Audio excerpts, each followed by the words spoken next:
Hello, everyone, and welcome once again to EMBR.ACE Education, where we explore joy, well-being, and the hard questions shaping today's schools.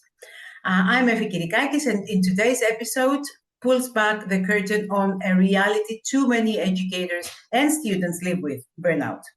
We're joined by psychologist Agnes Mariakaki to explore why so many teachers suffer in silence, how emotional states ripple through classrooms, and what it would take to truly support well-being from the inside out. Before we dive in, I'd like to welcome Agnes. Thank you so much for finding the time in your busy schedule to be with us today. I am delighted to be with you today, Effie, and you are always inspiring me. And I urge everyone who watches this podcast to go back and actually watch all the previous ones, and there's a lot of value to be gained. Thank you so much for your nice words and the vote of confidence, Agnes. Before we dive in, I'd like to present Agnes to those few of you who do not happen to know her. Agnes is a psychologist and social researcher with a unique lens on communication and well-being. She has studied organizational psychology and is a trauma recovery expert. Many of us know her through her highly successful YouTube channel and Facebook community, where she's helped tens of thousands of people better understand body language, stress, and resilience. I do invite you to follow her because there is a lot of value to be gained, as she also already said. Agnes is also a seasoned trainer, among other things, of NLP, and I count myself very lucky to have her as my first trainer in NLP. And she is also a TEDx speaker and author of 2 inspiring books. Agnes brings both research and practical tools to the conversation, making her the perfect guest as we explore teacher burnout, denial, and the emotional ripple effect in the classroom. So without further ado, Agnes, let's dive in. First of all, to frame this conversation, what are you seeing now as it comes to teacher burnout as we speak? What's driving it beneath the surface? That's an excellent question, Effie, to start with. And actually, it's not about burnout. The whole situation with teachers is much more a human sustainability challenge. And teachers are just one of the expressions of human sustainability challenges these days. And this is because we live in flux and everything is like moving sand. And we're living in a transitional period where everything changes. Everything, the way we think, we write, we work, we live, everything changes. And the way we replenish ourselves and renew and reinvent ourselves as we go, that's a huge challenge, never before seen in our species. But let's focus on teachers. Now, imagine that a teacher these days who is teaching a 6-year-old, a 10-year-old, a 16-year-old is teaching a completely different species these days with the tools of a past century. It's a challenge on its own because nobody discusses it, because the educational system at the moment cannot be reinvented as radically as the lives of young kids are changing through the different screens that they get accustomed to just as soon as they complete their first year of life. So the challenge is this: the student, the pupil, comes into class and they are already attuned to stimulation, which is multisensory, fast moving, exciting, entertaining, interactive, and actually visually ever more indulging and sensual. And they are in front of a teacher who is going to be there for the next 45 minutes. Their books do not move, do not speak, and they do not interact.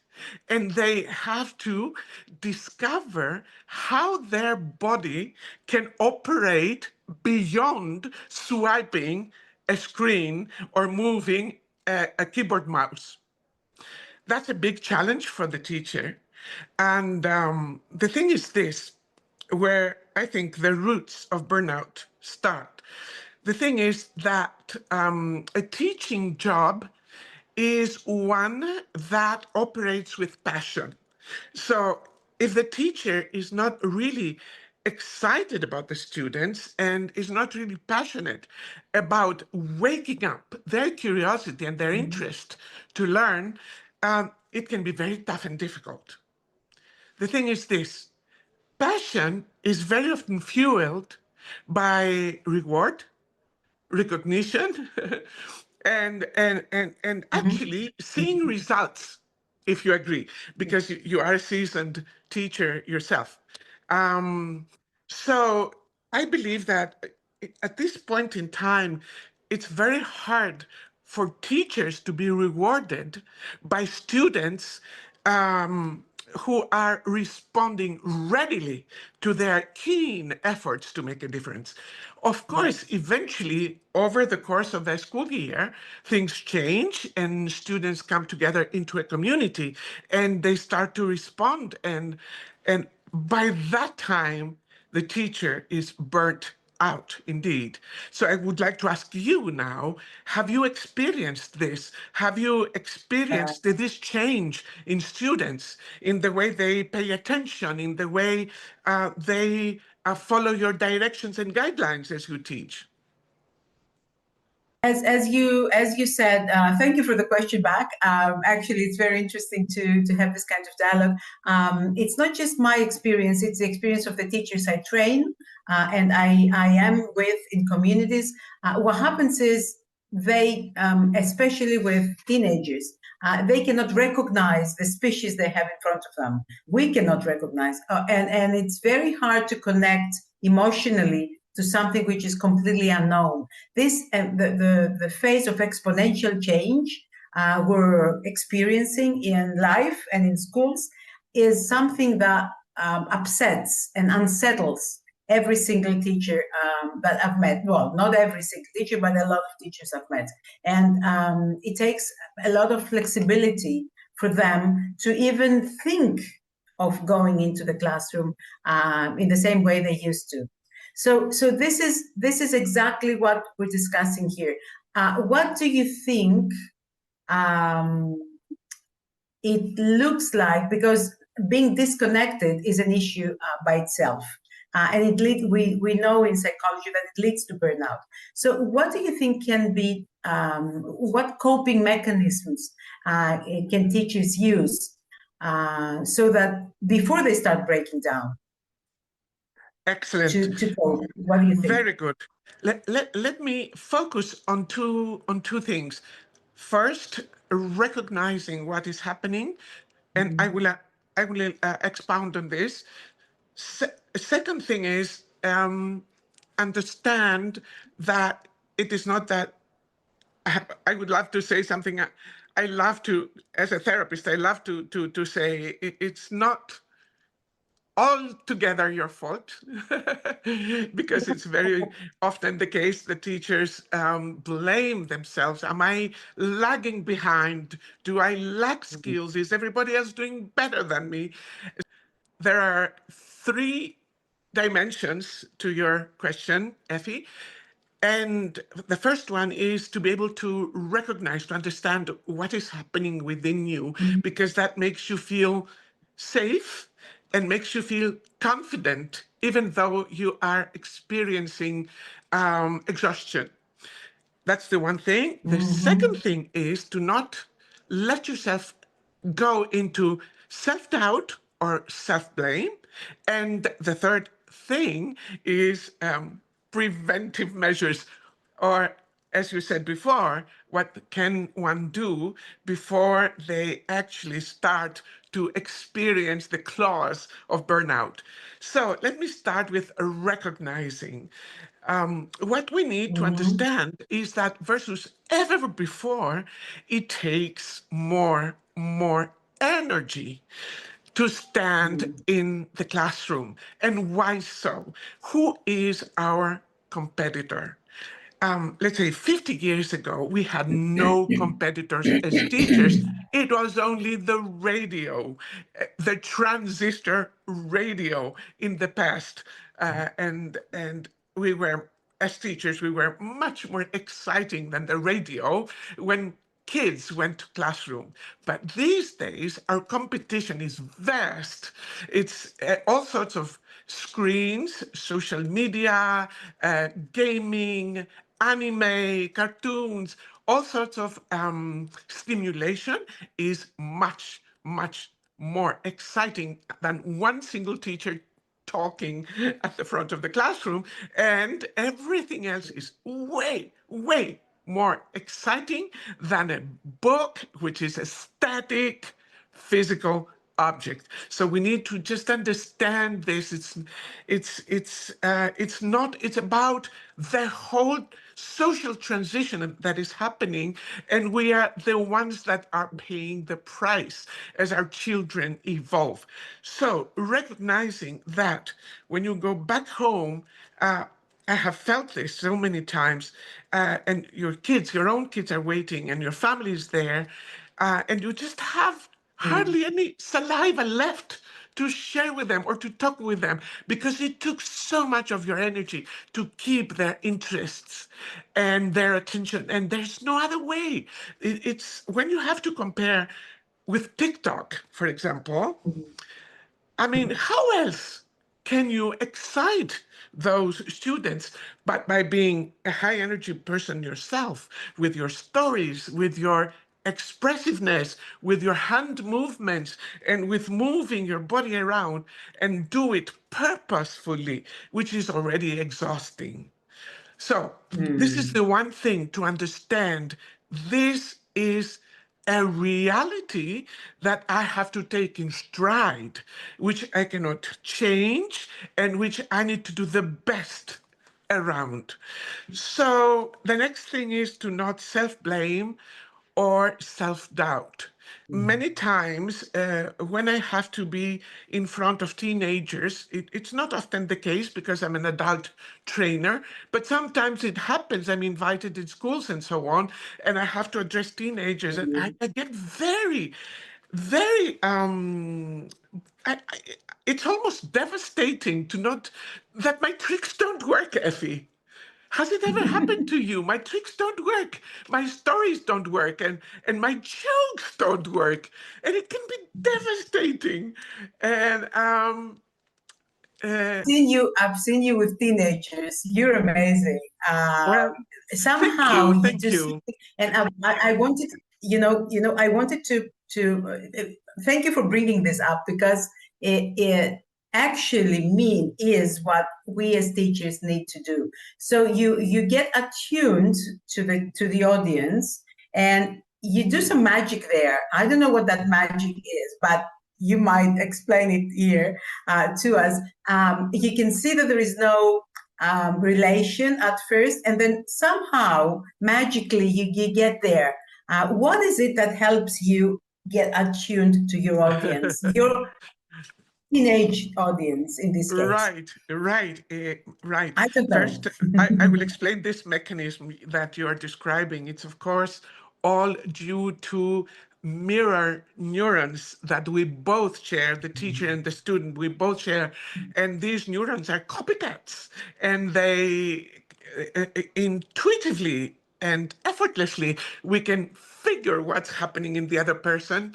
And if we go into that state of acceptance and desire to be present to the students' needs, their copycat neurons are able to seep in their sponges and they have incredible shit detectors also, and they understand everything, and they understand our intention. And when they do, if we also take a step forward, then this magic happens and we somehow meet along the way. So So if I may of interrupt course. you for a moment, how do these mirror neurons and the neurology, our neurology that we're designed with, affect our students when we are not well, we are suffering from burnout or we're stressed out? Or does it also affect the other way around? Of course, and they are sponges and they withdraw. They either withdraw or you see aggressive behavior in the classroom Oh, because they get unsettled. Because the first prerogative of a teacher is to create an environment of safety in the classroom. And for me, mhm, not for me, I mean, if we follow the rules of the science of anthropology that happens in the first couple of moments when you enter the class. And it's nonverbal. It's absolutely nonverbal. So you enter the class, you face the students, you make eye contact with each one of the students right there on the first moment that you're there in the class, and you become an open embrace, like your podcast's title. You become the embrace. You open, stretch your hand so that they can, in their imagination and subconsciously, fit into your embrace. And they start to mhm, feel safe. It's okay to be here. I'm not judged by the teacher. mhm, I'm not criticized by the teacher. And they start to feel this belonging. And once you succeed and achieve a community where the students feel like they belong with each other and with you, then it's the safe place where a lot of things can happen. Not, of course, not pleasant all the time, because when somebody feels safe, that's also the time when they can be themselves, and themselves is not always pleasant, but it can be safe and you mhm, can handle it. Let me go back to your question about what people can do. So understand that it's not about doubting whether you are a good teacher or not. If you are mhm, a good student, you're a good teacher. And this is an absolute truth. So the way to be a good student is to understand that I am ever learning more about transmitting information, knowledge, wisdom to my students by learning from them how to do this job. So every single day you show up in the classroom, you actually learn from them how to be a teacher by figuring out what works and what does not work with them. And then coming to the last point, the third point about what works, how can you prevent the total exhaustion or the total mhm, burnout where you work, for me the signal of of burnout is, so that, take it as a mini test, is when you wake up in the morning and you're tired and you feel tired and you think of going to school, and it's only, let's say you work for 4 or 5 hours. It's not like an 8 hour shift. Some people tell you it's not like an eight or 9 hour shift, but still you feel exhausted, and you go to school, and before you enter the class you're already exhausted, and there's a big ha inside your heart. So then you know that you have exhausted your intentions, you have exhausted your energy, is exhausted, and your goodwill is exhausted. It's not about the physical effort, it's about the goodwill that you mhm, bear with you in class that becomes exhausted. So what do you do? What do mhm, you do? So the first thing, which I consider the emergency measure, so to speak, is creating for yourself mini recovery moments through your day, not just during school, but through the class break, but also throughout your day. And this can be, mhm, for example, it can be just listening to a song, some music with all of your heart, taking some time to take a very deep breath and just hug yourself and tell yourself, I'm okay.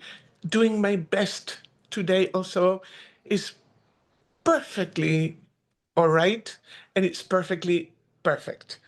And a mini recovery moment is when you go back home and hug your loved ones with complete presence and let them and the sharing of love between you and your children, your mate, mom, let this love seep into yourselves and let that love consciously fulfill you and fill up your batteries again. There's a gazillion things that one can do to give themselves a conscious moment of recovery, I believe. Yeah, Effie, you are an expert in this, I know, because it's one of your own different expertises. I don't know, as an English teacher, does expertise have a plural? I I'm don't not know. sure. Kinds. Let's. What I can tell you, what I can tell you is that I was an expert in burnout. I've been there. I've lived through it, and I know what it's like, and how important it is to give yourself time to recover. And that's why we have in Neuro Learning Power, we have what we call check-in moments during the day. I loved what you said because it's exactly what we discuss with teachers in the training of Neuro Learning Power. Check-in moments during the day where we one of the things is hugging, breathing. Another one, remembering to breathe, using anchors to remind us to breathe sometimes, and also self-compassionate talk. Right. Like the one you said, I am doing my best, and I am And it enough is for, my right? best is Yes. perfect. And Yes. the other thing is, another thing is becoming very good at taking care of myself. Very Allowing often, yourself yeah, to take care of exactly, yourself. of course. And we teachers go on other caring mode. Um, this is our profession, taking care of everybody else. And Mhm. people who become teachers, by their vast majority, have grown up to be, to be the good kid. Carers. Otherwise, carers, people pleasers. Otherwise, they wouldn't become teachers. They're all different other kinds of professions. So we have it in ourselves, to take care of others, to understand others, to sometimes even forget ourselves in order to be present for others at our own expense, not at our own detriment, of course, but keeping our in our own needs starving, so to speak.